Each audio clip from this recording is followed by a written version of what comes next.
રાજકોટ રાજકોટ નામ બોલીએ ને એટલે આગળ કોઈ પણ એક વસ્તુ યાદ આવે એ છે રંગીલું. પરંતુ જે રાજકોટમાં એક ઘટના બની ગેમ રાજકોટ માટે એ રંગીલું નહીં પરંતુ હવે કલંકિત રાજકોટ બની ગયું છે. કારણ કે ઓફિસમાં બેઠેલા અધિકારીઓના કારણે કોઈના પરિવારના માળા પીખાઈ ગયા છે. કોઈની દીકરી જે દીકરો બનીને બાપ સાથે હળી મળીને રહેતી હતી, પરિવારનું ગુજરાન ચલાવતી હતી, એ દીકરી આજે નથી રહી. અને એટલા જ માટે આજે આપણે આવ્યા છીએ, બારોટભાઈ છે, રણધીરભાઈ બારોટ. તેઓને પોતાની ભાષામાં રાજકોટ માટેની વેદનાઓ લખી છે. આપણે સીધા જ તેઓની સાથે વાત કરશું. રણધીરભાઈ, પહેલાં તો આ ઘટનાને લઈને તમારું મન શું કહે છે? આપણે જે તમારું લખાણ છે, પહેલાં તમારું મંતવ્ય, આ જે ઘટના બની છે તમારા દિલને શું લાગે છે? આ વિચાર કેમ આવ્યો કે રાજકોટ માટે આ લખવું પડશે? શું? જય માતાજી, નમસ્કાર સાહેબ. ખરેખર ઇતિહાસમાં પ્રથમ વખત સ્વતંત્રતા મળી એના 75 વર્ષની અંદર જો કોઈ ઘટના હોય તો આ રાજકોટની એવી કરુણ ઘટના છે કે ઇતિહાસમાં ન ભૂતો ન ભવિષ્યથી એવી એક પણ ઘટના નથી ઘટી, એવી ઘટના આ બની છે. હવે આ ઘટના મેં આંખે જોઈ છે. અમે થોડા દૂર ઊભા હતા અને એ જે લાશોને એ લોકો કાઢતા હતા અને એ જે મારું હૃદય કંપી ઉઠ્યું, એટલે મારું આમ એમ કહેવાય ને કે હું બોલી ન શક્યો. આમ ખરેખર અત્યારે આ વાત કરું ને તો પણ મને એમ થાય છે કે કંઈક થવા માંડે છે. એટલે અમારું કવિ હૃદય છે, એટલે એ કવિ હૃદય જ્યારે કંપી ઉઠે ને ત્યારે એની અંદરથી કંઈક ઉદ્ગાર આવી જાય. અને એ ઉદ્ગાર જે આવ્યો છે એ એક મરસ્યા સ્વરૂપે, એક કાવ્ય સ્વરૂપે, દુહા સ્વરૂપે. આમાં કોઈ નથી રાજકીય, નથી કોઈ અધિકારી, આમાં કોઈ ટીકા ટિપ્પણીમાં એ લોકોને આ વસ્તુથી દૂર જ રહેવું. ખાલી એક આ મારી કરુણતા છે, મારું જે અંદરથી રુદન જે આવ્યું છે ને એ મારે રજૂ કરવું છે. ખરેખર રાજકોટની અંદર કેવી ઘટના ઘટી એમ.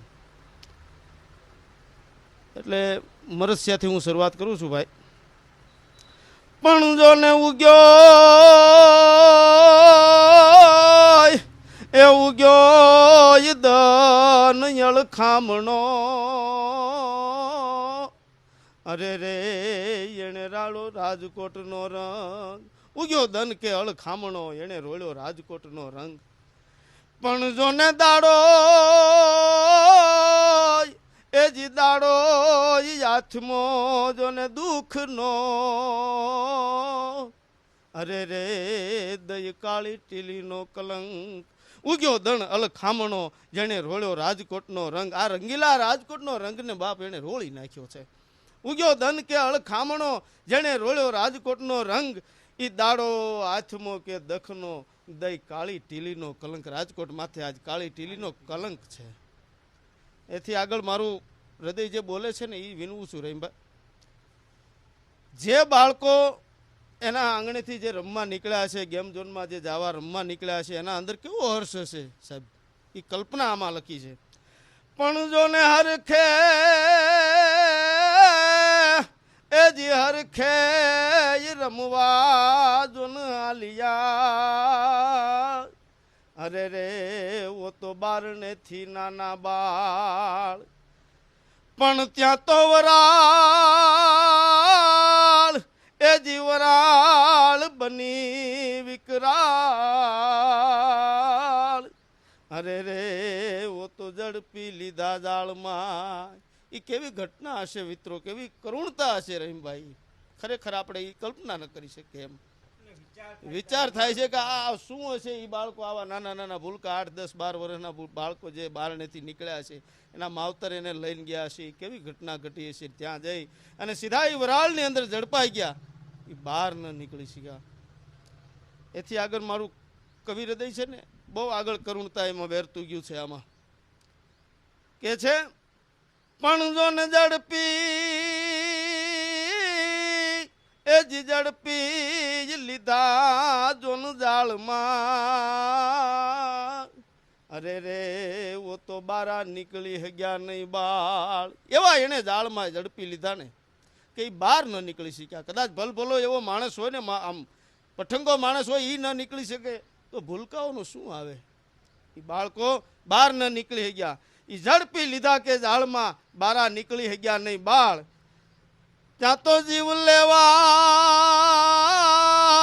એ જીવ લેવા જી જાવો જો ને જમડો.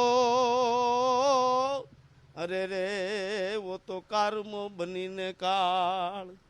ખરેખર આ કેવી ઘટના હશે યાર. એથી આગળ હૃદય મારું એવું કલ્પાંત કરીને આ શબ્દો કાઢે છે. મને ખબર નથી આ કઈ રીતે લખાણું. એ ખરેખર મને નથી ખબર. અને આ લખાઈ ગયું નાના મવા રોડ ઉપરથી અહીંયા ઘરે પહોંચ્યો ને એટલી વારમાં. મારે ને એને 5 થી 6 કિલોમીટરનો ડિસ્ટન્સ છે મારા ઘરથી અને ત્યાંથી. અને એ આ 15-20 મિનિટના ગાળામાં લખાઈ ગયું છે. હવે એમાં કોણ કેવા મર્યા ને એ મુદ્દો મૂક્યો છે આમાં. પણ જો ને મોભી એજી મોભી મર્યા ને માવતર મર્યા. અરે રે ઓલા ભાંડુ મર્યા ને મર્યા ભાઈ.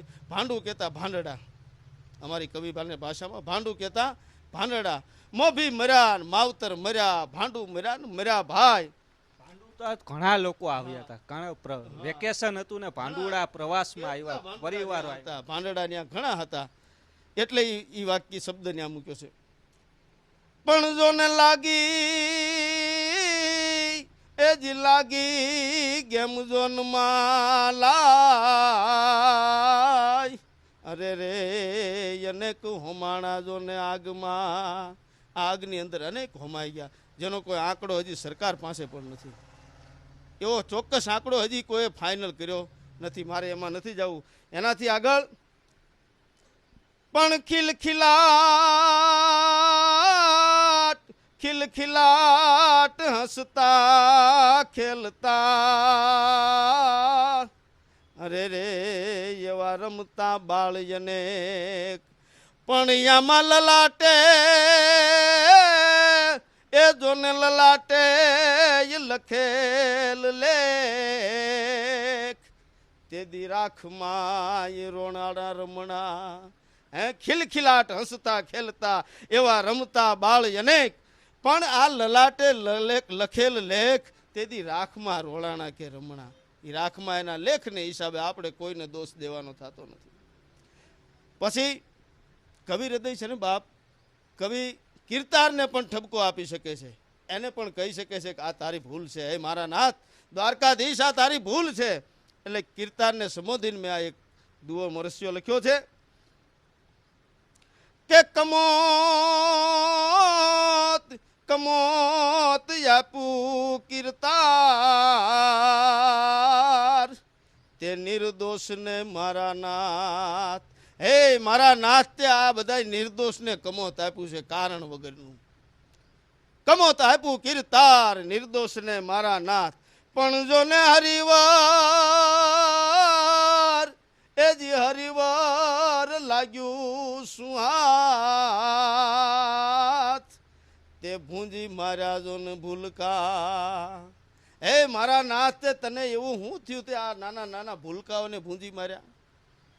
એથી આગળ પરિબ્રહ્મ પરમાત્મા દ્વારકાધીશને ભલા કરણ કે તું ભૂદરા સહારણ અસુરાણ ઈ તારણ ત્રિલોક ત્રિકમાં નમા દેવ નારાયણ. એ કૃષ્ણ પરમાત્મા અખિલ બ્રહ્માંડના માલિકને મેં વિનંતી કરી છે અને એને ઠપકો આપ્યો છે કે ઈશ્વર ઈશ્વર તું જોન ઊંઘ્યો.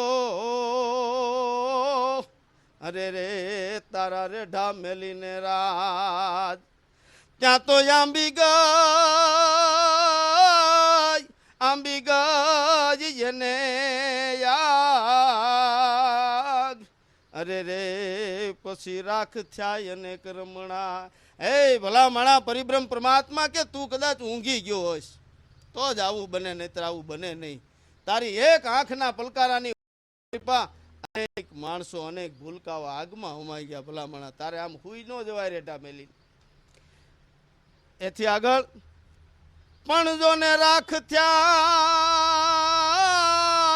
એ જી રાખ થયા અનેક રમણા.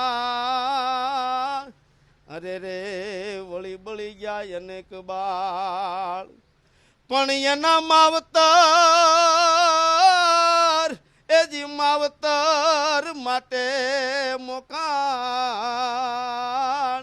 અરે રે ઓ તો દી ઉગતા આવશે દખની જેના બાળકો આમાં વયા ગયા છે ભાઈ એના માવતર માટે જ્યાં હુરદ નારાયણ ઉગશે ને ત્યાં દી ઉગતા જેના માથે છે ને મોકાણ આવી જાય આ દુઓ એમ કહેવા માંગે છે પછી આગળ શું બને છે કોણ કોણ આમાં રોવે પણ જો ને બાપ રૂવે